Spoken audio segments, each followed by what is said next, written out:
Early one morning in late November of 2020, Heather Fernandez called 911 and told the operator that she found her husband Robert dead on the bathroom floor.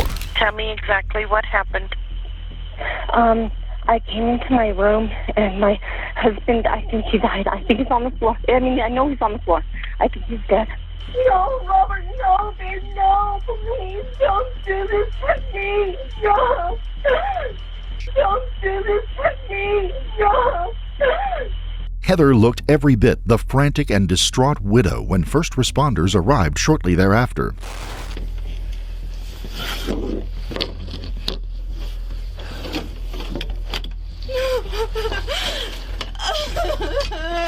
Ma'am, did you see what happened? 2497. Where's the blood coming from on him? On his chest? And I fell asleep on the couch and I came in here and he was on the floor. He was on... Okay.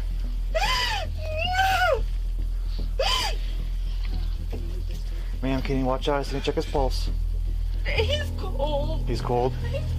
Cold. When did you last see him? About 3. But as the investigation progressed, detectives noticed a number of glaring inconsistencies in her story. Some may have been caused by shock and stress, but others were absurd and downright unbelievable. Before we begin, we would like to express our sincerest condolences to Robert's friends and family for their loss. Robert Hofer was born in Southern California but spent most of his life in New Mexico.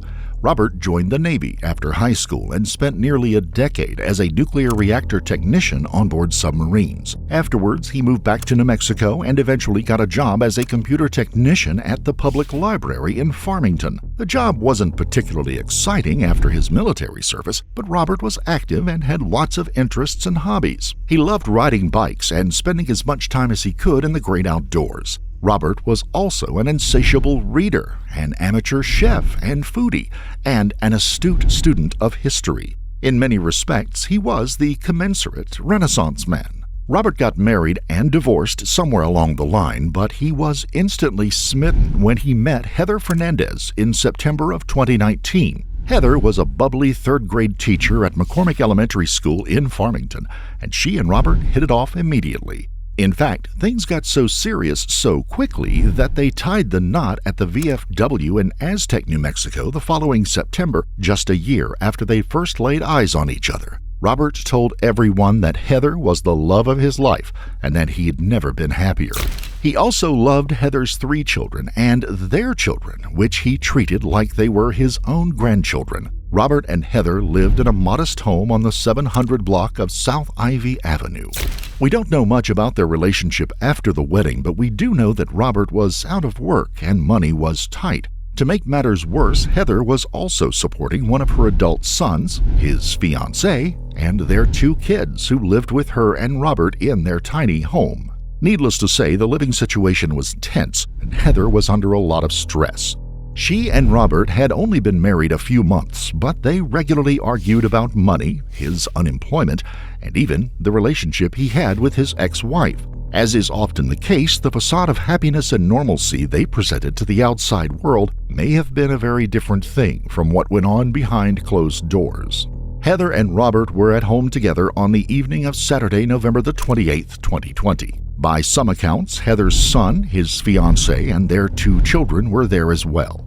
Whatever the case, she and Robert ended up in the bedroom alone an hour or 2 before midnight. According to Heather, Robert was drinking and playing video games when he asked if she'd go to the kitchen and warm up a piece of pie. We'll never know exactly what happened next, but sometime between 3 and 4 a.m., a next-door neighbor heard 2 adults arguing loudly. That argument didn't last long. After that, the small house on South Ivy Avenue got eerily quiet. Then, at 5:39 a.m., Heather called 911 and told the operator that her husband, Robert, was unconscious and unresponsive on the bedroom floor. 911, what is the address of your emergency? Tell me exactly what happened. I came into my room and my husband, I think he died. I think he's on the floor. I know he's on the floor. I think he's dead. Come on, honey, wake up. He's cold. He's cold. Do you think he's beyond any help? Yeah, I do. I do. Come on, babe, wake up, babe. My partner Babe, wake is up. sending someone to assist you. Please Honey, wake leave up. everything Wake as up. you found it. I'm going to stay on the line with you until they get there, okay? She's dead. She's dead. Babe, wake up, babe, wake up. What is your name, Wake ma'am? up.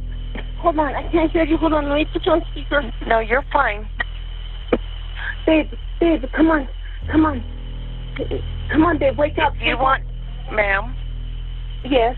if you want to try, I can give you CPR instructions. No. But if you think he's beyond any help, Send somebody now, please. ma'am, Hurry. they're on their way. What is your name? Heather Hofer. Heather. They are Yes. headed that way, and I'm going to stay on the line with you until they get there, okay? Okay. Has he been sick? Well, he injured himself When was this? this evening. How did he injure himself? He got mad. Babe, come on, babe, wake up, babe. How did he injure himself? He cut himself. How did he cut himself? Listen to me. Babe, wake up, honey, please wake up. Honey, please wake up. You can't do this to me. Heather, if you think he's gone and there's no help, I need for you to walk out of that room and leave him alone, especially if you think this is going to be a... Are you telling me this is a now? I don't know. Okay. All right. Heather, they're coming. They're coming as fast as they can.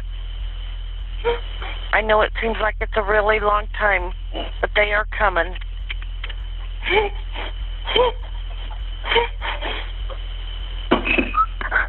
have to hurry. Please tell them to hurry. My partner is Heather. Where did he cut himself at? Did he do that before he went to sleep or after you went to sleep? Before he went to sleep. And did you know he had done that? I didn't think we had that.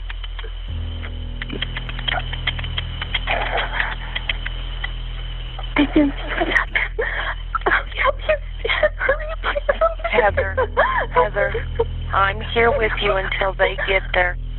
I'm the one that's staying with you until they get there. Farmington police officers arrived about 9 minutes later, but sadly, Robert was already dead when they got there.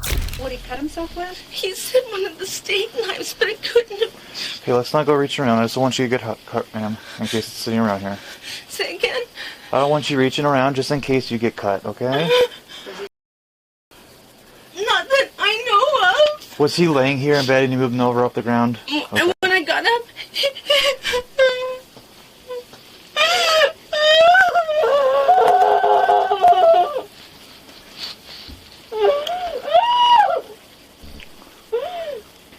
Back here, Sarge. Oh, am I?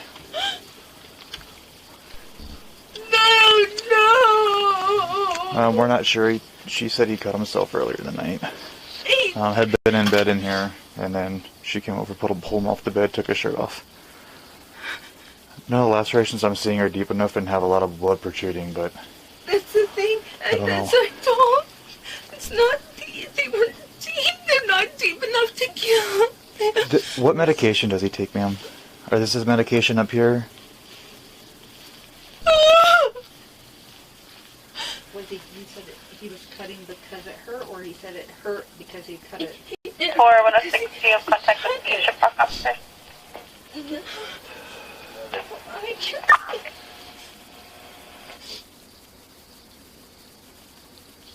I don't know if he took all this.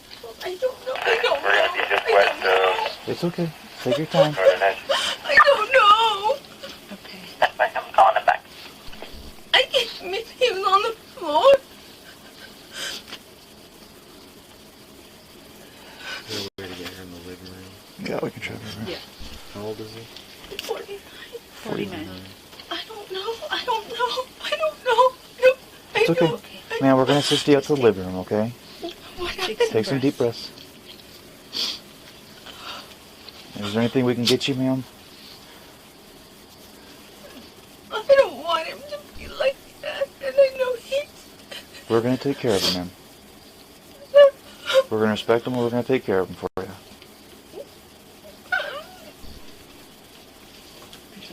106, I believe they're pulling up right now. 106, Oh my for that. Okay. I don't know, you guys, I don't know. I don't know what he did. I don't know. It's okay. We're gonna have somebody come and look at him, but we're gonna try and move him to a more accessible place, right here, right outside the door. But you should have tried moving him when you're 4'11". What's that? You should have tried flipping him over when when I'm 4'11". Oh, He yeah. was laying on his, he was on my computer, face down, Okay. and I rolled him over, and then and he's cold. These are the state guys. Okay, we'll check him. We'll take a look at him. I didn't see any of them gone.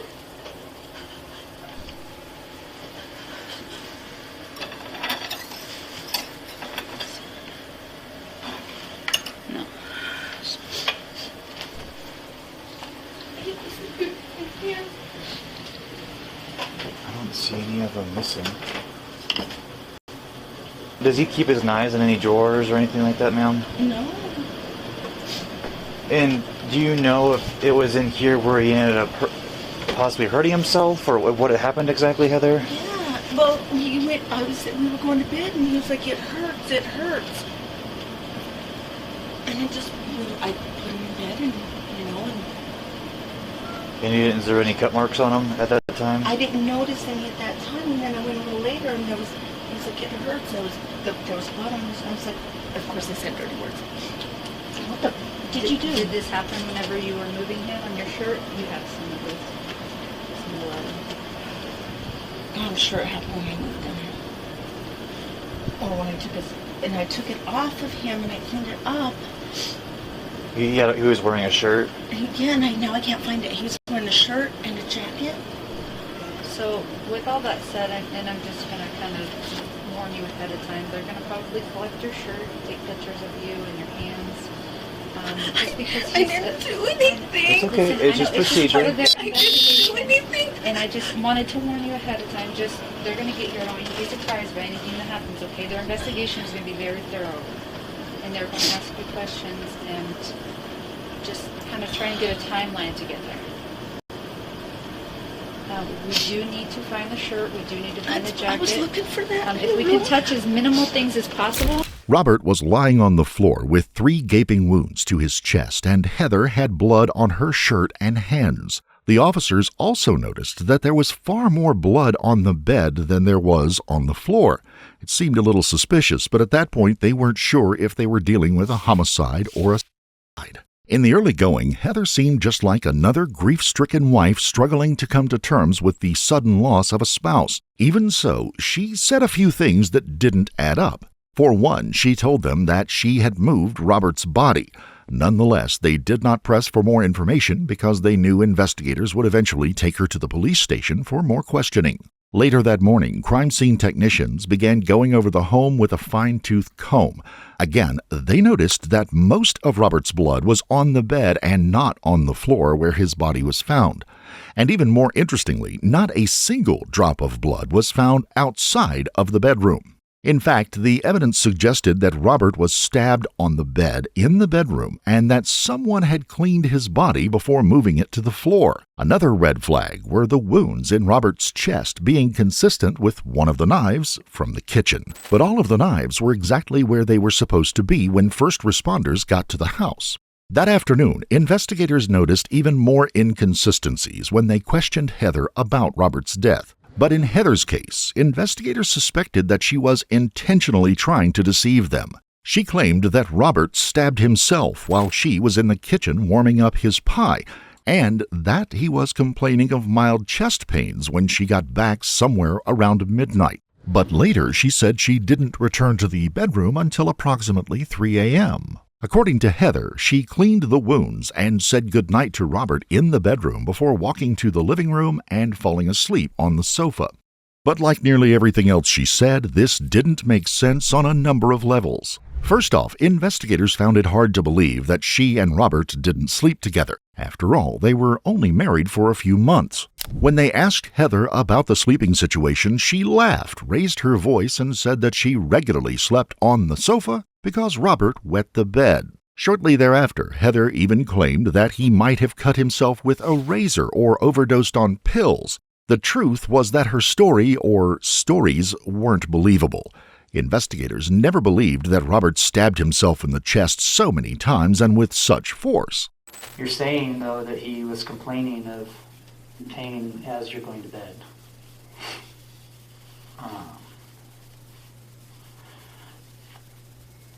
Okay. I know I failed. I know that. Well, so my concern, ma'am, obviously is this is not normal. I know. Even for this is a little strange. If that's what we're calling it. If we're calling it it's strange. And things don't add up and I'll tell you why they're not adding up to me, okay? Because he was happy, according to you. You guys are happy. There were no signs of any unhappiness or any ideations or anything like that. He didn't mention to anybody. From all accounts, everybody thought that he's pretty happy. Yes. And even if he was hiding something from you, you guys said that, the conversation you had earlier in the evening is that you found your person, you found that special someone in your life. And he even said that, right? He said that to you. Okay? So obviously you meant a lot to him. I don't, we do a lot of these death investigations, and some of them are, and when somebody means a lot to somebody else, often they'll leave a note, okay? We're not seeing one, we don't see a note, we don't see any reason why he would do this. I know, so how do you think I feel? So that doesn't make a lot of sense to us, okay? And then the way it happened doesn't make a lot of sense either, okay? He has stab wounds to his upper chest area.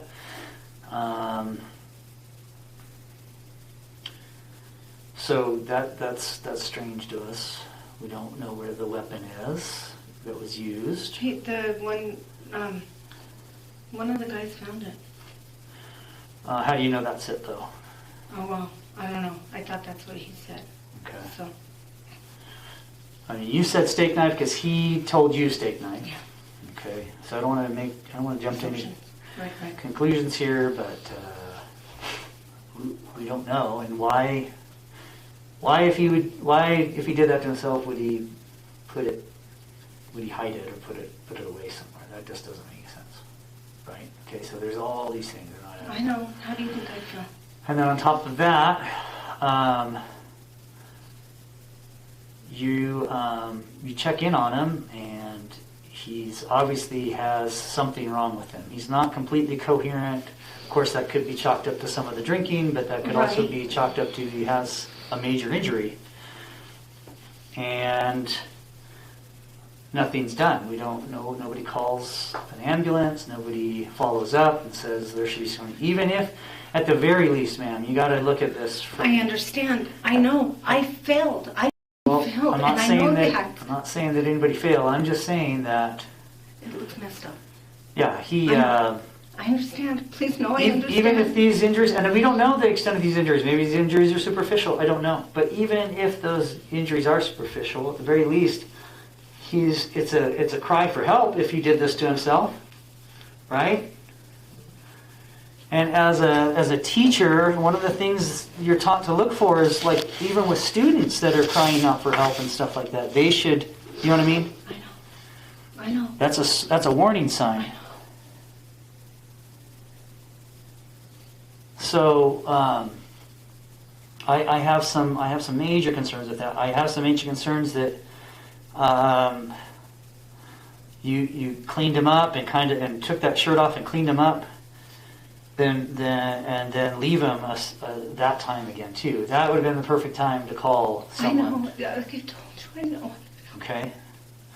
So that's some of the biggest concerns, is that his body's been manipulated in some form or way. The weapon that was used in this has been manipulated in some sort of way. I don't think you're a bad person. Okay. I can tell in your eyes that you're. But you think I do? You're a good person, but things are not adding up. I think you're not. I think you have more to tell me, right? I don't have anything else to say. I have nothing left. I've told you all I have. Mm-hmm. I have nothing left. Nothing. Okay. One of the things we have a responsibility, not just to you and to your husband, to make sure that we do this correctly, but we have an obligation to his family too. Right. Right? Right. And honestly, I just want to know. I want to know what happened to him. I do too. I think you do know. Honestly, I think you know what happened. I didn't do this. And if you do know what happened, let's just hear me out. I think you know what happened, and I did not do this. I did not see this happen. I did not do this. I'm not a bad person. I'm not. I mean, it doesn't make sense. He's 6'3". Mm-hmm. How would I be able to hurt him like that? I don't know, but that's what I'm trying to figure out. Nonetheless, they eventually released Heather because they didn't have any proof that a crime had been committed. But surprisingly, their suspicions were confirmed when they got a copy of the autopsy report a few days later. Robert had abrasions and a hemorrhage on his forehead. In addition, 2 of the knife wounds had punctured his lungs, while a third had severed his coronary artery. All 3 blows were forceful enough to penetrate his sternum. Investigators knew that he couldn't have inflicted all the wounds himself because each of the blows would have killed him in a matter of minutes. Robert may have been able to stab himself in the chest once, but the first blow would have been so debilitating he wouldn't have been able to stab himself a second time, much less a third time. According to Heather's unbelievable story, he stabbed himself in the chest 3 times, walked to the kitchen, washed the knife, and put it back in the cutlery block before walking back to the bedroom without leaving a single drop of blood anywhere else in the house. Unsurprisingly, the medical examiner didn't have any trouble establishing the cause of death. But for whatever reason, the medical examiner listed the manner of death as undetermined. And without a homicide ruling, prosecutors and investigators could not arrest Heather or charge her with first-degree murder, second-degree murder, or manslaughter. After her release, Heather got on with her life, as well as could be expected. At one point, she even changed her Facebook relationship status from married to single. For the next 4 years, she taught 3rd grade at McCormick Elementary School just a stone's throw from their home, where her husband Robert had died a brutal and untimely death. By early 2025, she probably thought the worst was behind her and that she'd never hear from the investigators again. But unbeknownst to her, they were conducting a thorough review of the case with the district attorney's office, and in the end, they determined that they had more than enough to file charges. As such, 51-year-old Heather Fernandez was arrested and charged with second-degree murder and tampering with evidence on Tuesday, April the 1st of 2025. You haven't put your hands behind your back, Heather? What do I have a warrant for? For homicide. So, Ms. Fernandez, you've been advised of your rights. Correct. Do you know why you're here? Just no. Okay. So, the last time you and I talked was back in 2020. This has to do with your husband, Yes. Robert. Yes. Okay. So, we've completed our investigation. It took some time because we had a lot to process. But our investigation, from what we have, we know what happened, okay? And this is your opportunity to tell us the truth about what happened, okay? Because what you told me last time, none of the evidence that we processed matches with what you're telling us. So I know what happened to Robert. I just don't know why it happened to him. This is your time to tell me why. I'm going to need an attorney. Okay. I'm going to need to use my phone to call my mom because Yes, she won't. They can let you do all that. Okay, you know what I mean? You know how older people, it's like, I don't know the number, I'm not going to answer. Yeah. But if I call. And it's not like you get one phone call. It's not like. I know, but I've got to. So, did you want to put your jacket on? It's up to you. I want to cry. I'm not going to try to make you cry. I want to cry. I want to scream. I want to throw a fit. I'm scared. Yeah. It makes sense. But it's not my job to make that worse right now. Oh, I know. So I'm going to do my best not to. Okay. Ready? No, not really. Relatively. Do you have shoulder issues? Nah, I'm just fat.